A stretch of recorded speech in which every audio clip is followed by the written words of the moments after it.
السلام علیکم، کیسے ہیں آپ سب؟ امید کرتی ہوں خیریت سے ہوں گے۔ آج 100 ڈیز 100 ریمیڈیز کا 15 ڈے ہے، جس میں ہم ہومیوپیتھک میڈیسن سیپیا کے بارے میں بات کریں گے۔ سیپیا کو فیمیل ریمیڈی بھی کہتے ہیں کیونکہ یہ خواتین کی 80 to 90% پرابلمس میں دی جاتی ہے۔ یہ تمام خواتین جن کے ہارمونز بیلنس نہ ہوں، ان کے مینسز irregular ہوں، کبھی بہت جلدی آئیں تو کبھی دیر سے، اور ساتھ ان کے بال گرتے ہوں، یا ڈلیوری کے بعد ان میں شدید کمزوری اور ذہنی اکتاہٹ پائی جائے، تو ان کے لیے یہ میڈیسن بہت مفید ہے۔ ان میں جذباتی تھکن، بے دلی اور لاتعلقی پائی جاتی ہے۔ انہیں نہ گھر کے کاموں میں دل لگتا ہے، نہ ہی بچوں اور شوہر میں۔ اس کے ساتھ ساتھ ان میں شدید تھکن پائی جاتی ہے، جس میں حرکت کرنے سے اور ایکسرسائز کرنے سے بہتری آتی ہے۔ اس کے اگر اسپیسیفک سمٹم کی بات کی جائے تو سیپیا کی پیشنٹ کے پیٹ کے نچلے حصے میں بوجھ یا کھنچاؤ ہوتا ہے، جیسے سب کچھ نیچے کی طرف گر رہا ہو۔ ایسی خواتین کو اکثر ٹانگیں کراس کر کے بیٹھنے سے سکون ملتا ہے، یا کسی سخت چیز پر بیٹھنے سے آرام محسوس کرتی ہیں۔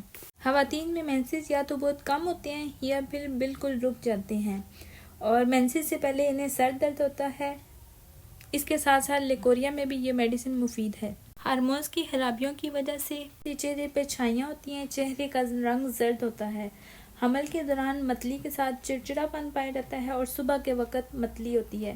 اگر پرسنالٹی کی بات کی جائے تو اس کی پیشنٹ بظاہر تو مضبوط نظر آتی ہیں، لیکن اندر سے وہ شدید ذہنی اور جذباتی تھکن کا شکار ہوتی ہیں۔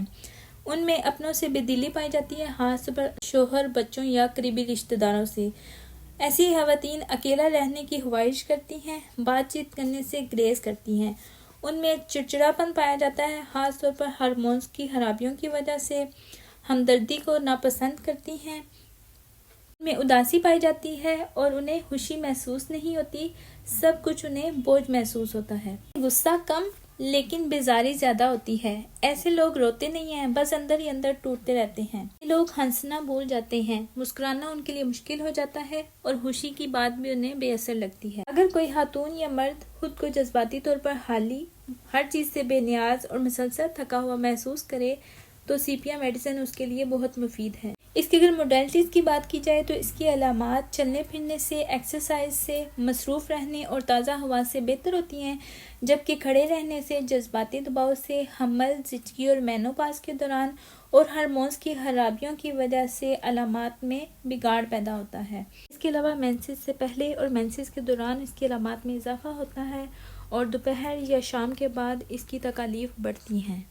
ایک مرتبہ سمرائز کر دیتی ہوں۔ جب بھی ہارمونز کی خرابیاں ہوں، مینسز irregular ہوں، زندگی اور اپنوں سے بیزاری اور گھر کے کاموں سے نفرت ہو، مریضہ میں اکیلے رہنے کی خواہش ہو، اور اسے بیرنگ ڈاؤن سینسیشن ہو، یعنی رحم میں نیچے کی طرف بوجھ محسوس ہو، اور لیگ کراس کر کے بیٹھنے سے اسے سکون محسوس ہو، اور اس کے ساتھ ساتھ تھکن ہو جس میں حرکت کرنے اور ایکسرسائز کرنے سے بہتری آئے، اور تازہ ہوا میں علامات بہتر ہو جائیں، تو سیپیا میڈیسن بہت اچھا کام کرتی ہے۔